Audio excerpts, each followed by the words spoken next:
বাংলাদেশ সামরিক বাহিনীর পাশাপাশি রয়েছে border guard, police, Ansar, rapid action battalion, coastguard এবং fire service and civil defence. তবে কোন বাহিনীর প্রকৃত সংখ্যা কত তা অজানা। আজকের প্রতিবেদনে তুলে ধরব কোন বাহিনীর প্রকৃত সংখ্যা কত।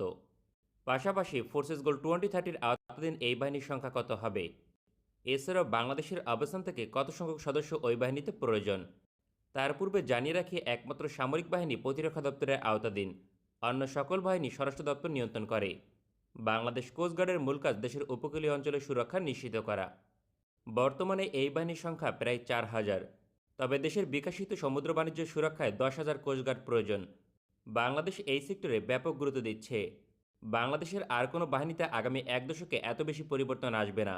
পরিকল্পনা অনুযায়ী এই বাহিনীর সংখ্যা হবে কমপক্ষে প্রায় 6000। তারপরও 4000 সদস্য ঘাটতি থাকবে। এই তালিকায় নবম অবস্থানে থাকবে rapid action battalion. Bangladesh rapid action battalion একটি এলিট ফোর্স। এই বাহিনীর সংখ্যা কম বেশি হতে পারে, তবে বর্তমানে এই বাহিনীর সংখ্যা 12,000। বাংলাদেশ র্যাব ঘটনাক্রমে বিতর্কিত হলেও তাদের অসংখ্য কাজ প্রশংসনীয়। তাই এই এলিট ফোর্সের সংখ্যা 20,000 হলে সবচেয়ে কার্যকর হতো। তবে আগামী দিনে এই বাহিনীর সংখ্যা বৃদ্ধির কোনো সম্ভাবনা নেই। এই তালিকায় অষ্টম অবস্থানে থাকবে fire service and civil defence. বাংলাদেশের যে কোনো দুর্যোগে ফায়ার সার্ভিস সবচেয়ে এগিয়ে। বিশেষ করে অগ্নিকাণ্ডে তাদের ভূমিকা অতুলনীয়।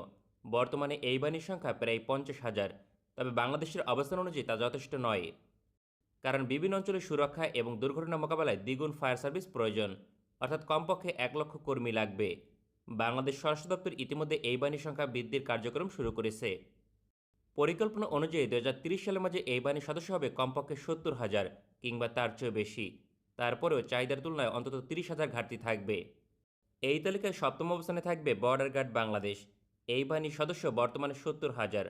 বাংলাদেশের চাহিদা অনুযায়ী যথেষ্ট নয়। বাংলাদেশ আয়তনের দিক থেকে ছোট হলেও রয়েছে পৃথিবীর পঞ্চম বৃহত্তম সীমান্ত। সুতরাং মাত্র 70,000 বর্ডার গার্ড কোনোভাবেই যথেষ্ট হতে পারে না। তাছাড়া বর্ডার গার্ড বাংলাদেশ সামরিক বাহিনীর পর সবচেয়ে পেশাদার এবং দক্ষ বাহিনী, ফলে সেনাবাহিনীর বিকল্প হিসেবে কার্যকর ভূমিকা পালন করবে। তাই এই বাহিনীর সংখ্যা 1,50,000 করার সময়ের দাবি, অর্থাৎ দ্বিগুণের চেয়ে বৃদ্ধি করা প্রয়োজন। বাংলাদেশ স্বরাষ্ট্র দপ্তর এ বিষয়ে অগ্রসর হচ্ছে। পরিকল্পনা অনুযায়ী আশা করা যায় 90,000 অতিক্রম করবে এই বাহিনীর সংখ্যা। এজন্য 2030 সাল পর্যন্ত অপেক্ষা করতে হবে। তবে অন্তত 1,00,000 হলেও একটি মানদণ্ডে পৌঁছানো সম্ভব। এই তালিকায় ষষ্ঠ অবস্থানে থাকবে বাংলাদেশ পুলিশ। এই বাহিনীর সংখ্যা বর্তমানে 2,70,000। গত এক দশকে এই বাহিনীর সংখ্যা ব্যাপক হারে বৃদ্ধি পেয়েছে। বাংলাদেশের জনসংখ্যা অনুপাতে এই বাহিনীর সংখ্যা কমপক্ষে 4,00,000 প্রয়োজন। যদিও বিভিন্ন কাজে সমালোচিত হবার কারণে এই বাহিনীর ওপর আস্থার সংকট রয়েছে, তারপরও সাধারণ মানুষের শেষ ভরসা বাংলাদেশ পুলিশ। স্বরাষ্ট্র দপ্তর এই বাহিনীর সংখ্যা ব্যাপক হারে বৃদ্ধি করবে। বাংলাদেশ পুলিশের সংখ্যা কমপক্ষে 3,00,000 অতিক্রম করবে 2030 সালের মাঝে। পাশাপাশি এই বাহিনীর আধুনিকরণ হচ্ছে রেকর্ড গতিতে। তারপরেও 50,000 সদস্য ঘাটতি থাকবে আগামী এক দশক পর। এই তালিকায় পঞ্চম অবস্থানে থাকবে বাংলাদেশ ন্যাশনাল ক্যাডেট ক্রপস। যদিও এটি কোনো বাহিনী নয়, তবে সেনাবাহিনীর আন্ডারে সামরিক প্রশিক্ষণ পায়। তারা যুদ্ধকালীন সময় সেনাবাহিনীর সঙ্গে কাজ করতে সক্ষম। এটি প্রতিরক্ষা দপ্তর এবং শিক্ষা দপ্তরের আওতাধীন একটি সংগঠন। বর্তমানে এর প্রশিক্ষণপ্রাপ্ত সদস্য সংখ্যা নির্দিষ্ট করে বলা সম্ভব নয়, তবে আনুমানিক 5 থেকে 7 লক্ষ অতিক্রম করবে। বাংলাদেশের শিক্ষা প্রতিষ্ঠান এবং চাহিদা অনুযায়ী বেশিরভাগ জনগোষ্ঠীকে সামরিক প্রশিক্ষণ দেওয়া প্রয়োজন। বাংলাদেশের অন্তত 20 লক্ষ ক্যাডেট প্রস্তুত করা প্রয়োজন। তবে ক্রমাগতভাবে এই সংখ্যা বৃদ্ধি পাচ্ছে। আগামী এক দশকে 10 লক্ষ হতে পারে। এই তালিকায় চতুর্থ অবস্থানে থাকবে বাংলাদেশ আনসার। বর্তমানে পুরো পৃথিবীর সবচেয়ে বড় বাহিনী বাংলাদেশ আনসার। বাংলাদেশ আনসারকে পৃথিবীর সবচেয়ে বড় প্যারামিলিটারি ফোর্স বলা হয়। এই বাহিনীর বর্তমান সংখ্যা 68 লক্ষ। সুতরাং বোঝা যাচ্ছে বিশাল বাহিনী। আপাতত কয়েক দশকে এই বাহিনীর সংখ্যা বৃদ্ধি করা প্রয়োজন নেই, তবে প্রশিক্ষণ এবং দক্ষতার মানদণ্ডে পরিবর্তন করা প্রয়োজন। কারণ মাত্র 20 লক্ষ আনসার সদস্য আধুনিক হাতিয়ার অপারেট করতে সক্ষম। এই সংখ্যা 30 লক্ষ করাই আগামী এক দশকের জন্য সবচেয়ে বড় চ্যালেঞ্জ। আর এটি হবে কারণ তুরস্ক থেকে বিপুল পরিমাণে হাতিয়ার কিনেছে বাংলাদেশ আনসার বাহিনীর জন্য। সংখ্যার ভিত্তিতে এই 7টি বাহিনীর অবস্থান এমন হলেও সামরিক বাহিনীর সঙ্গে তাদের তুলনা চলে না, কারণ সামরিক বাহিনীর মেধা, দক্ষতা আর পেশাদারিত্ব সম্পূর্ণ আলাদা। তাই সামরিক বাহিনীর সংখ্যা কম হলেও তাদের অবস্থান শীর্ষে থাকবে। এই তালিকায় তৃতীয় অবস্থানে থাকবে বাংলাদেশ বিমান বাহিনী। এই বাহিনীর সদস্য সংখ্যা 18 থেকে 20,000।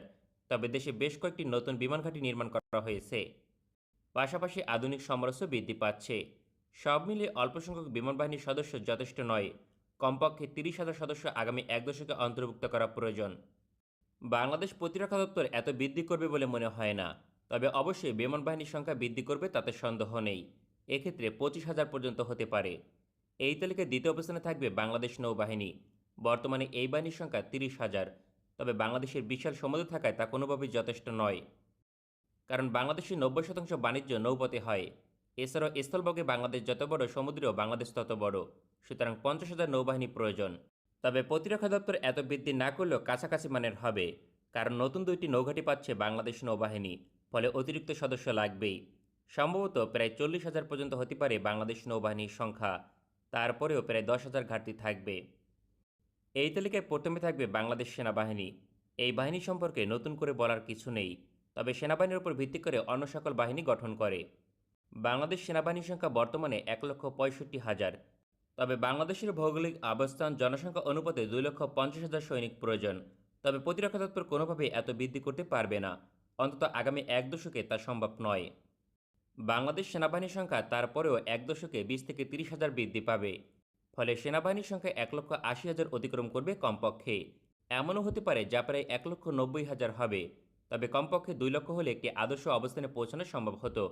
এর কম হলে তা বাংলাদেশের জন্য শোভনীয় নয়। তবে বাংলাদেশের অবশ্যই 2,50,000 সৈনিক প্রয়োজন একটি অবস্থানে পৌঁছানোর জন্য। আমাদের ভিডিওটি পছন্দ হলে আমাদের সমর্থন করতে সঙ্গে থাকুন।